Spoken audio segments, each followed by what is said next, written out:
नमस्कार, India news Uttar Pradesh Uttarakhand देख रहे हैं आप और मैं हूं आपके साथ पुनीता सिंह। खबरों की शुरुआत करते हैं। बात देखिए उत्तर प्रदेश की करेंगे। उत्तर प्रदेश में मौसम में अब करवट जो है मौसम ने ले ली है और ठंड ने अपना असर दिखाना शुरू कर दिया है। सुबह और रात के समय हल्की सिहरन और कोहरे के चलते मौसम में ठंडक घुल गई है। दिन में खिली हुई धूप लोगों को राहत दे रही है। मौसम विभाग का कहना है कि फिलहाल 3 से 4 दिनों तक यूपी का मौसम ऐसा ही रहने वाला है। फिलहाल तेज हवाओं के बहने से इटावा में सबसे कम तापमान दर्ज किया जा रहा है, जिससे शहर में प्रदूषण की धुंध और लोगों को ठिठुरन महसूस हो रही है। 11 नवंबर को पश्चिमी और पूर्वी यूपी में मौसम शुष्क रह सकता है और इस दौरान प्रदेश के दोनों हिस्सों में कहीं कहीं पर शीतलहर चलने की भी संभावना है। 12 और 13 नवंबर को पश्चिमी और पूर्वी यूपी में भी मौसम शुष्क रहने का अनुमान है। इस अवधि में 12 नवंबर को पश्चिमी और पूर्वी यूपी में कहीं कहीं पर शीतलहर चलने की संभावना है। 14, 15 और 16 नवंबर को भी प्रदेश में मौसम शुष्क रह सकता है। अगले एक हफ्ते तक मौसम पूरी तरीके से साफ रहने वाला है। हालांकि अगले 48 घंटे तक प्रदेश के दोनों हिस्सों में शीतलहर चलने का अलर्ट जारी किया गया है। वहीं रात के तापमान में लगातार गिरावट का सिलसिला भी जारी है। प्रदेश में रात का न्यूनतम तापमान सामान्य से औसतन 2 से 4 डिग्री सेल्सियस नीचे, जबकि दिन का अधिकतम तापमान 1 से 3 डिग्री सेल्सियस नीचे रहने की संभावना जताई गई है। तो कुल मिलाकर उत्तर प्रदेश के मौसम में बदलाव देखने को मिल रहा है। कहीं पर शीतलहर का अलर्ट जारी किया गया है तो कहीं आने वाले दिनों में जो तापमान है उसमें गिरावट देखने को मिल सकती है। तो मौसम विभाग की माने तो आने वाले एक हफ्ते में मौसम में जबरदस्त गिरावट देखने को मिलेगी, यानी कि जो तापमान है उसमें गिरावट देखने को मिलेगी। उसके बाद जो ठंड का प्रकोप है वो शुरू हो सकता है। हालांकि धुंध की वजह से भी काफी परेशानी हो रही है। ठंड जैसे जैसे बढ़ रही है, धुंध का जो प्रकोप है वो और भी ज्यादा बढ़ता हुआ इस वक्त नजर आ रहा है। और यही वजह है कि मौसम वैज्ञानिकों की माने तो आज का दिन भी देखिए कोहरे से लिपटा दिन रहेगा और साथ ही साथ आने वाले एक हफ्ते की अगर हम बात करते हैं तो शीतलहर की भी संभावना जताई गई है मौसम वैज्ञानिकों की तरफ से, यानी कि शीतलहर के आसार जताए गए हैं। और 48 घंटे की अगर हम बात करते हैं आने वाले 48 घंटे की, तो हो सकता है कि मौसम में और भी ज्यादा गिरावट देखने को मिले। हालांकि अभी फिलहाल सुबह और शाम को ठंडक जरूर महसूस की जाती है, लेकिन अब कहीं ना कहीं जैसे जैसे दिन आगे बढ़ता जाएगा और साथ ही साथ मौसम में यानी कि तापमान में और भी ज्यादा गिरावट देखने को मिलेगी, जिससे मौसम और भी ज्यादा सर्द हो सकता है।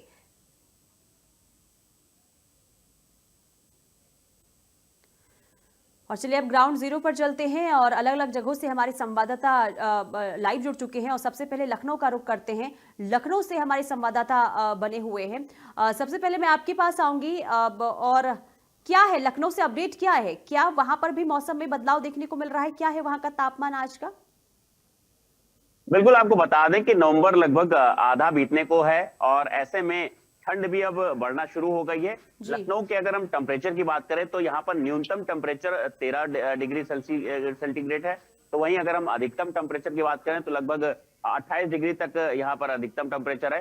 दिन में धूप निकलने से थोड़ा सा लोगों को राहत मिलती है, लेकिन जैसे जैसे शाम होती है, शाम से लेकर के और देर रात तक पारा काफी गिर जाता है, जिसकी वजह से ठंड काफी बढ़ जाती है। सुबह शाम खासतौर पर बुजुर्ग और बच्चों को घर से कम निकलने का जो हिदायत है वो दी गई है, क्योंकि सुबह शाम ठंड और कोहरे के साथ साथ जो प्रदूषण है वो भी देखने को मिल रहा है। यहाँ पर एक्यूआई लेवल भी कहीं कहीं है जहाँ पर काफी हालत उसकी बिगड़ी हुई है। एक्यूआई लेवल काफी बढ़ा हुआ है, लगभग 250 के आसपास एक्यूआई लेवल है। जैसे लालबाग हो गया या इंडस्ट्रियल एरिया हो गया, तो कई जगह ऐसा है जहाँ पर एक्यूआई की सेहत भी बिगड़ी हुई, जिसकी वजह से बुजुर्गों और बच्चों को खासतौर पर हिदायत दी गई है कि वो फिलहाल सुबह अगर निकलते हैं तो ना निकलें और खुद को मास्क लगा करके निकले। अगर कहीं बाहर निकलते हैं तो मास्क का उपयोग करें। और देखा जा रहा है कि इसी पॉल्यूशन की वजह से लोगों को आंखों में भी समस्याएं आ रही हैं, हॉस्पिटल्स में भी भीड़ नजर आ रही है। तो वही अगर ठंड की बात करें तो अब इसी तरह से ठंड अभी और बढ़ेगी, क्योंकि अब ठंड की शुरुआत हो चुकी है, तो आने वाले समय में ठंड और बढ़ेगी। शीतलहर भी चलने की उम्मीद जताई जा रही है। सुबह सुबह कहीं कहीं देखा जाता है कि लोगों ने अभी से अलाव जलाने भी शुरू कर दिए हैं और फुल गर्म कपड़ों में भी लोग नजर आने लगे। खासतौर पर वो जो मोटरसाइकिल से निकलते हैं, टू व्हीलर से निकलते हैं, वो लोग खासतौर पर आप देखेंगे तो अब फुल जैकेट्स और स्वेटर्स में नजर आएंगे। तो ठंड का यहाँ पर फिलहाल आगाज हो गया है और लगातार ठंड भी बढ़ेगी। और मौसम वैज्ञानिकों का ये कहना है कि जिस तरह से पहाड़ी इलाकों में जो बर्फबारी हो रही और शीतलहर चल रही है, उसका असर आगामी आने वाले समय में यहाँ भी देखने को मिलेगा। तो कहीं ना कहीं देखा जा रहा है राजधानी लखनऊ में भी टेम्परेचर में लगातार गिरावट दर्ज की जा रही है। जी ठीक है, टेम्परेचर में लगातार गिरावट लखनऊ में। जय शुक्ला, आप बने रहिए, आपके पास वापस लौटूंगी। रायबरेली का रुख करते हैं, शिव प्रसाद हमारे साथ बने हुए हैं। शिव प्रसाद यादव, बताइए रायबरेली से क्या तस्वीर है, क्या अपडेट मौसम को लेकर? देखिए, जब से मोथा का जो असर रहा, 4-5 दिन लगातार बारिश हुई, बारिश के बाद अचानक जो है मौसम यूं कहें कि ठंड की ओर बढ़ गया है। बीते 3-4 दिनों से लगातार जब शाम यानी रात भर जो है ठंड के का प्रकोप रहता है, और जो लोग रोजमर्रा वाले लोग हैं उनको सुबह देखा जा रहा है कि सुबह जब निकलते हैं अपने ड्यूटी पे जाते हैं, दिहाड़ी मजदूर हैं, तो सब गर्म कपड़ों के साथ जाते हैं। और दूसरी तरफ एक ये था कि अचानक जो ठंड बढ़ गई उससे लोग बीमार भी हो रहे हैं, उनकी संख्या देखी जा रही है अस्पतालों में, खासकर बुजुर्ग, महिलाएं और बच्चे, सांस के मरीज या जिनको लगातार तमाम तरह की पहले से बीमारियां चल रही हैं, उस तरह के मरीज जो है ज्यादा देखे जा रहे हैं। ऐसे में एहतियात बरतने के तमाम तरह के सुझाव जो डॉक्टरों द्वारा दिए जा रहे हैं। जिला प्रशासन पहले से जब भी कोई मौसम आता है तो उसमें बैठ के कर लेता है। तो वर्तमान में ठंड से बचाव के लिए सारे जो है एक बैठक हो गई है, जिला स्तरीय बैठक हो गई है। उसमें जितनी भी नगर पालिका है, नगर पंचायत है, तहसीलवार है, कहाँ से कंबल खरीद है, कहाँ से अलाव जलना है, उसकी पूरी ड्राफ्टिंग तैयार हो गई है। दूसरी तरफ लेकिन जिस प्रकार से अचानक, अमूमन ऐसा रहता नहीं था कि दीपावली के तुरंत बाद इतनी ज्यादा ठंडी बढ़ जाए, लेकिन जो लोग बता रहे हैं, मौसम के जानकार बता रहे हैं, जिस प्रकार से 4 दिन लगातार बारिश हुई है, मोन्था का असर रहा है, अभी भी नमी है। ग्रामीण इलाकों में भी ज्यादा यूं कहें कि जब ठंड हवाएं चलती है तो थोड़ा सा ठंड बढ़ जाती है। शहरों में थोड़ा सा, शहर और देहात में टेम्परेचर को लेकर के थोड़ा सा अंतर रहता है, 2-3 टेम्परेचर का शहर में थोड़ा सा बढ़ा रहता है, लेकिन रात में गिरावट हो रही है, 14 से 15 डिग्री के करीब टेम्परेचर चला जा रहा है। यूं कहें कि आप बगैर गर्म कपड़े के आप खुले में नहीं रह सकते हैं, ऐसा तमाम तरह के देखने को मिल रहा है। शहरों में जो लोग हैं अपना बचाव करके निकल रहे हैं, सुबह है शाम हो, तो तमाम तरह के उपाय जो है जिला प्रशासन द्वारा कर लिए गए हैं। ठंड का असर धीरे धीरे बढ़ने लगा है, दिन में ठीक रहता है, लेकिन जैसे ही 4 बजते हैं शाम को तो ठंड का प्रकोप बढ़ जाता है, और कभी कभार जब हवाएं चलती तो और सिसरण बढ़ जाती है। यूं कहें कि मौसम जो है यहाँ पर अब ठंड की ओर बढ़ने लगा है धीरे धीरे। ठीक है, ठीक है, अब अमेठी चलते हैं। संजय यादव हमारे साथ बने हुए हैं। संजय, अमेठी में क्या तस्वीर है ठंड को लेकर? अब देखिए, कहीं ना कहीं देखा जाए तो अब उत्तर प्रदेश में यूं कहा जाए कि अब कड़ाके की ठंड देखने को मिल रही है, क्योंकि बीते एक सप्ताह से जिस तरीके से टेम्परेचर में गिरावट दर्ज की गई है, उससे जो सुबह शाम की ठंड है वो अब बढ़ी हुई है। ऐसे में कहीं ना कहीं देखा जाए तो लगातार अब पारा जो है वो गिरता नजर आ रहा है, और दूसरी तरफ जो एयर क्वालिटी इंडेक्स है उससे भी लोगों को समस्या हो रही है, क्योंकि दोनों तरफ दिल्ली एनसीआर में जहां 350-400 के आसपास AQI है, वही अगर अमेठी की बात करें तो लगभग 200 के आसपास है, जो सामान्य से लगभग 3 गुना ज्यादा है, क्योंकि सामान्य AQI अगर देखा जाए तो 50 और 52 के आसपास होता है, लेकिन यहाँ पर बढ़ा हुआ है। दूसरी तरफ अगर ठंड की बात करें तो ठंड अब लगातार जो है वो दस्तक दे रही है, क्योंकि सुबह शाम की ठंड इस तरीके से है कि बगैर गर्म कपड़े के अब गुजारा नहीं हो रहा है। और दूसरी तरफ मौसम विभाग ने साफ कर दिया कि आने वाले जो 2 से 3 दिन है, इसमें जो शीतलहर है, 20 से अधिक जनपद ऐसे हैं जिनमें शीतलहर का येलो अलर्ट जारी किया गया है। अमेठी भी शामिल है, रायबरेली, प्रतापगढ़, वाराणसी, गोरखपुर, मऊ, गाजीपुर, देवरिया, ऐसे कई जनपद हैं जिनमें येलो अलर्ट का जारी किया गया है कि आने वाले 48 घंटे के अंदर शीतलहर का बड़ा असर देखने को मिलेगा। तो यूं कहा जाए कि ये जो मौसम है, ये जब लगातार जब करवट लिया, लगातार जब टेम्परेचर डाउन हुआ, तो जो शरीर है, जो इंसान की जो शरीर है, वो अभी गर्मी से निकली हुई शरीर थी, जो इसको एकाएक जो है वो एडजस्ट नहीं कर पाई, जिसकी वजह से तमाम तरीके की जो वायरल फीवर है, सर्दी खांसी जुकाम है, उनकी भी समस्या देखने को मिल रही है। लगातार अस्पतालों में मरीज देखने को मिल रहे हैं। पूरी तरीके से यूं कहा जाए कि अब ठंडी का असर जो है वो लगातार बढ़ता जा रहा है।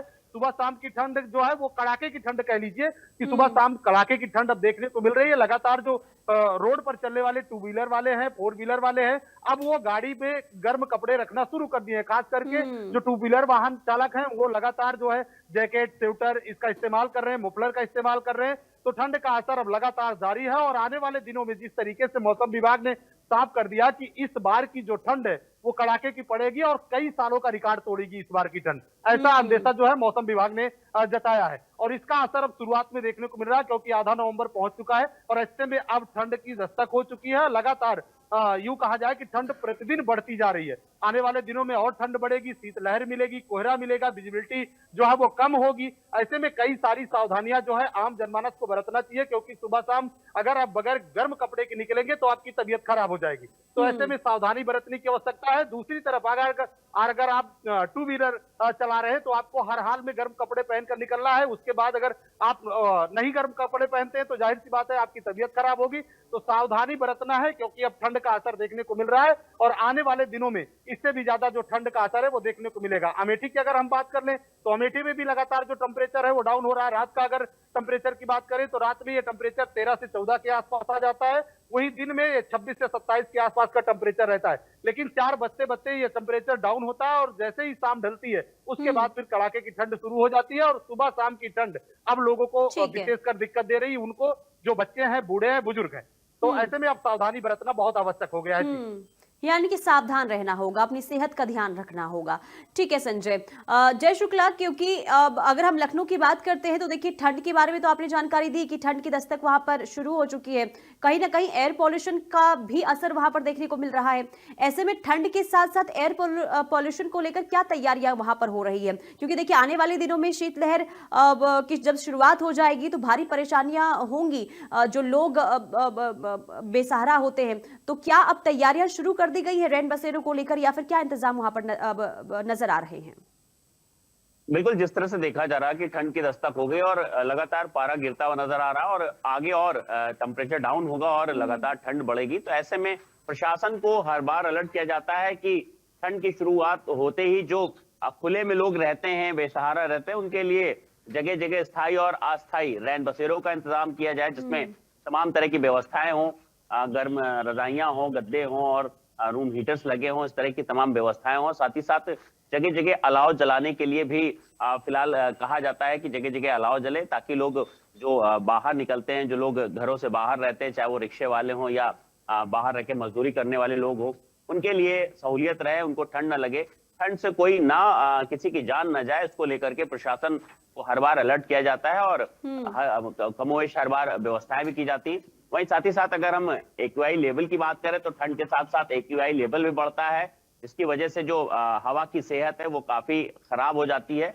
उसको लेकर के भी लगातार देखा जाता है। अभी पिछले वर्ष हुआ था कि जो कंस्ट्रक्शन वर्क है, कंस्ट्रक्शन वर्क में फिलहाल रोक लगाई गई थी और उसके बाद आपको बता दें जो भट्ठे हैं या जो चिमनियों से जिनके धुएं निकलते हैं जिन कारखानों से, उन कारखानों को ही बंद कराया गया था। यहाँ तक आपको बता दें कि जो तंदूर, जो ढाबों पर जो तंदूर देखने को मिलते हैं, तंदूर तक बैन कर दिए गए थे, ताकि जो एयर पॉल्यूशन है वो उसको रोका जा सके, उसकी जो एक्यूआई लेवल की स्थिति बिगड़ रही थी उसको सुधार किया जा सके। उसको लेकर के तमाम तरह के खाके तैयार किए गए थे। फिलहाल अभी जिस तरह से एक्यूआई लेवल है पिछले वर्ष की अपेक्षा इस वर्ष अभी इतना ज्यादा नहीं है, इसलिए अभी फिलहाल यहाँ पर इस तरह की व्यवस्था नहीं की गई। लेकिन अगर इसी तरह से बढ़ता रहा तो जरूर प्रशासनिक तौर पर इन सब चीजों पर रोक लगाई जा सकती है। वहीं जिस तरह से ठंड बढ़ रही है, ठंड को लेकर के भी जैसा कि मैंने बताया कि अलाव और जगह जगह जो रैन बसेरे बनते हैं, इनकी तमाम व्यवस्थाएं की जाती हैं और साथ ही साथ जो राजस्व की टीम है उसको भी धरातल पर उतारा जाता है। और जो लोग खुले में रह रहे होते हैं, झोपड़ियों में रह रहे होते हैं, जिनके पास गर्म कपड़े नहीं होते हैं, उनको कंबल वितरित किया जाता है। तो इस तरह की तमाम जो प्रशासनिक व्यवस्थाएं हैं उनका खाका बिल्कुल तैयार किया जा रहा है और आने वाले समय में जिस तरह से ठंड जब बढ़ना शुरू हो जाएगी तब जरूर उसको अमल में लाया जाएगा। जी चलिए ठीक है, उम्मीद करते हैं कि व्यवस्थाएं जो हैं वो नजर आए, क्योंकि काफी परेशानी होती है उन लोगों को जिनके पास रहने को छत नहीं है। तो देखना यही होगा कि प्रशासन आगे क्या करता है। लेकिन शिव प्रसाद, रायबरेली में मैं आपके पीछे तस्वीर देख पा रही हूँ, एक धुंध की चादर मुझे दिखाई दे रही है। अगर आप तस्वीर दिखा पाए तो बताइए कि वहां का एक्यूआई फिलहाल आज का क्या है और प्रदूषण को लेकर क्या स्थिति बनी हुई है रायबरेली में? देखिए, एक्यूआई का जो लेवल है यहाँ 200 के लगभग है और ये जो है अब धीरे धीरे बढ़ता जा रहा है। यही पिछले दिनों 160 और 63 के आसपास रहा। लेकिन जिस प्रकार से अब धुंध जो है आप देख सकते हैं कि ये धुंध बिल्कुल छाई हुई है। ये रायबरेली शहर का इलाका है, आपको दिख रहा होगा पूरा। ये धुंध का असर इसलिए है कि अब यूं कहें कि दोहरी मार जो है अब असर दिखाना शुरू कर दिए। एक तो दूसरी ठंड पड़ेगी, दूसरी तरफ आपको सांस में दिक्कत आएगी, प्रदूषण, वायु प्रदूषण बढ़ेगा, तमाम तरह के यूं है समस्याओं से गुजरना पड़ेगा। तो ऐसे में जो व्यवस्थाएं हैं, जिला प्रशासन वो अपना बंद कमरों में करता है, और जब ऊपर से सरकार शासन जब उनको दिशा निर्देश देगी तो फोटो सेशन होगा, उसमें तमाम तरह की व्यवस्थाएं बनाई जाएंगी। अलाव कहाँ कितने जलना है और रैन बसेरे कितना है। तो अभी फिलहाल तैयारियां हैं, जमीन पर कुछ नहीं है, लेकिन जिस प्रकार से ठंड ने दस्तक दी, शुरुआत में इस तरह की ठंड नहीं देखने को मिलती थी, रुक रुक कर आती थी, लेकिन जैसे ही 4 बजता है तो अचानक ये ठंड बढ़ जाती, यूं कहें कि शीतलहर, और ऐसा लगता है कि कहीं बर्फबारी हो रही।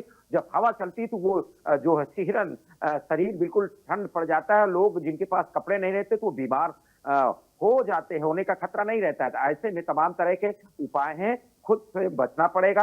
तमाम व्यवस्थाएं हैं, उनका जिला प्रशासन सरकार कराती है हर मौसम में। तो ऐसे में लोगों को जो थोड़ा सा चिंतित रहना पड़ेगा, जागरूक रहना पड़ेगा। आप बाहर निकल रहे हैं तो घर कपड़ों के साथ निकलिए, सारी व्यवस्थाओं के साथ निकलिए। अगर कोई सांस का मरीज, हार्ट के मरीज, उस तरह के अस्थमा के मरीज, उनको विशेष सावधानी बरतनी होगी इस तरह के मौसम में।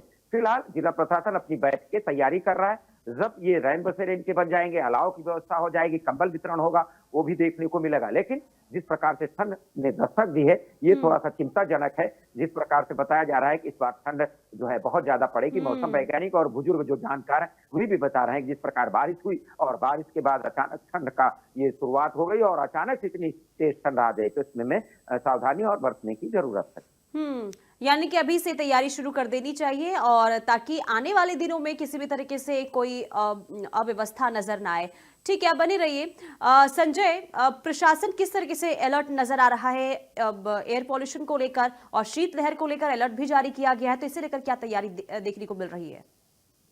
और देखिए, कहीं ना कहीं देखा जाए तो जिस तरीके से अमूमन ये लगातार देखा जाता, प्रतिवर्ष की प्रशासन जो है जैसे ठंड बढ़ती है तमाम तैयारियां शुरू कर देता है। जो अस्थायी रैन बसेरे हैं, अस्थायी रैन बसेरे हैं, उनको चेक किया जा रहा है। यदि यूं कहा जाए कि अमेठी में भी पूरी तरीके से तैयारियों का दौर जारी है, लगातार बैठक की जा रही है और तमाम जो रैन बसेरे हैं उनको व्यवस्थित किया जा रहा है। क्योंकि आने वाले जिले में जो बेसहारा लोग हैं, जो सड़कों पर ठहरते हैं, रिक्शे वाले होते हैं, या जिनके पास घर नहीं होता है, वो उन रैन बसेरों में रहते हैं। तो ऐसे में जगह जगह पर जो चाक चौराहे हैं, तमाम जगह पर वहां पर जो नगर पालिका है, नगर पंचायत है, उसकी तरफ से रैन बसेरे बनाए जाते हैं।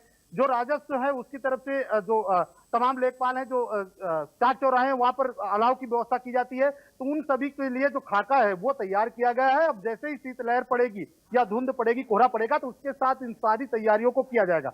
दूसरी तरफ अगर एक्यूआई की बात करें, एयर क्वालिटी इंडेक्स जो है बीते दिनों से लगातार बढ़ा है।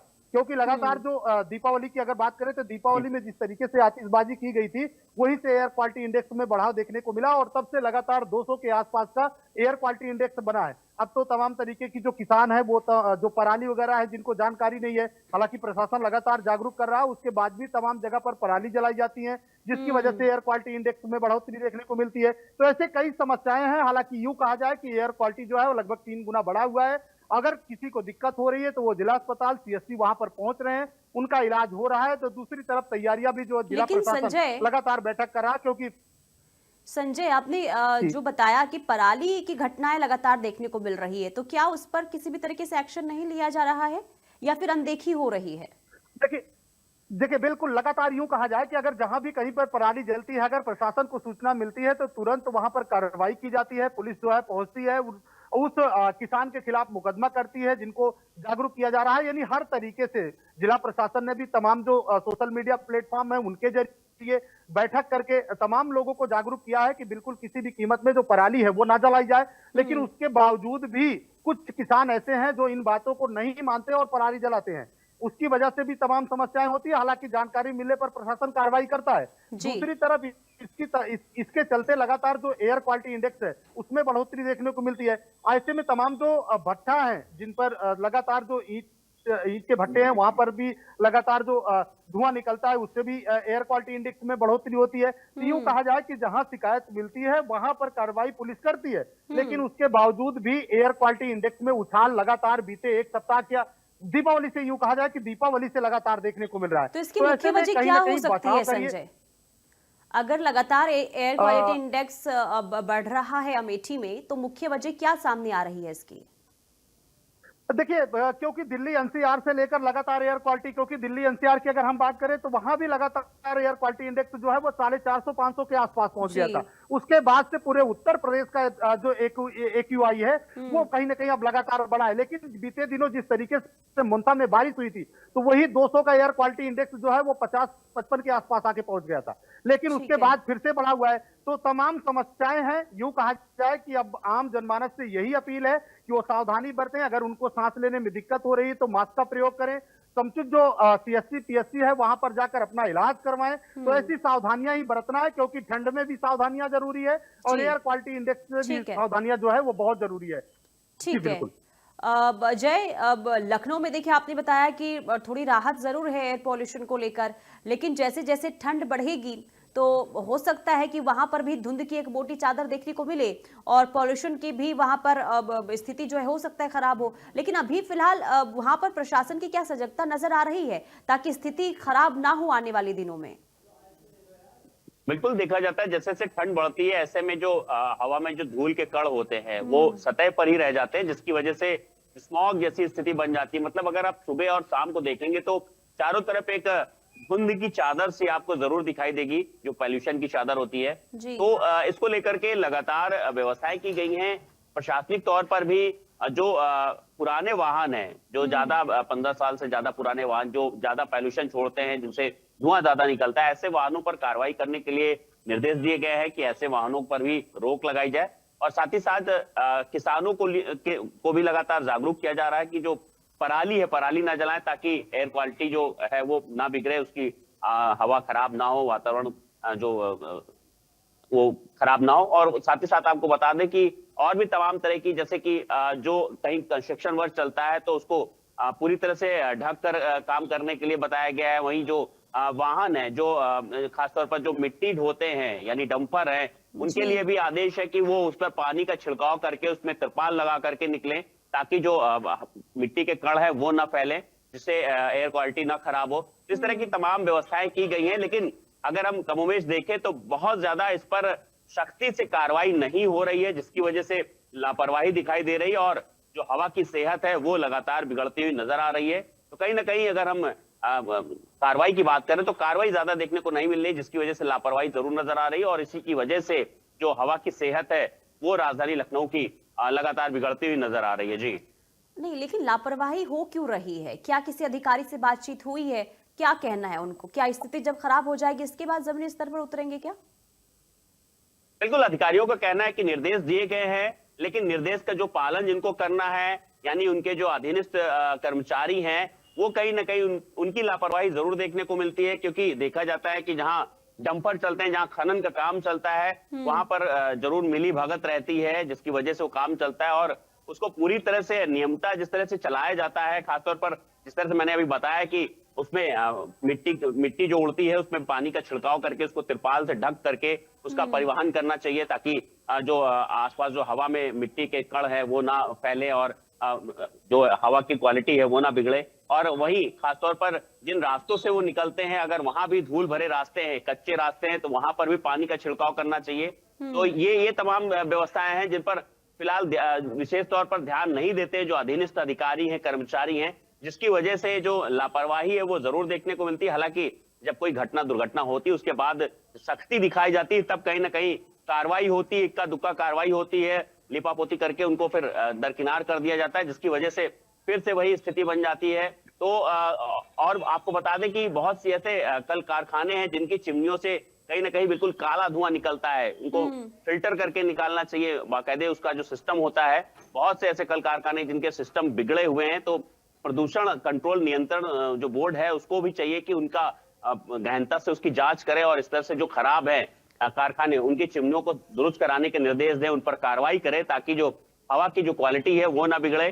तो हर एक अगर अधिकारी और कर्मचारी अगर अपनी अपनी जिम्मेदारी को पूरी तरह से निभाना शुरू कर दे, तो मुझे लगता है शायद जो हर वर्ष देखने को अधिकारी हो कर्मचारी हो अपनी जिम्मेदारी समझ नहीं रहे हैं।